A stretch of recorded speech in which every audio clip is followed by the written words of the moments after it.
ரோகி பின்னாடி வாங்க. உங்க வாயை மூடுங்க, அவரோட காட்ட சுவாசிக்காதீங்க. யார்கிட்டயும் நெருங்கி வராத. பரவாயில்ல யுவான், பரவாயில்ல. ரவி, வேணாம் கிட்ட போக வேணாம் சொன்னா கேளுங்க, போகாதீங்க.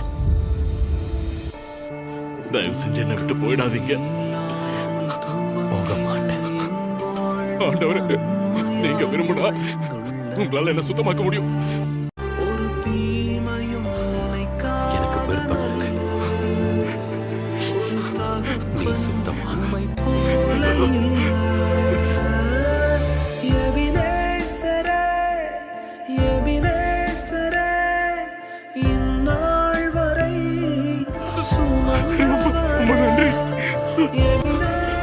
யாராவது கூடுதல் அங்கி வச்சிருக்கீங்களா? நிச்சயம் பச்சை கலர் உனக்கு பொருத்தமா இருக்கு. ரொம்ப அழுக்கா இல்ல.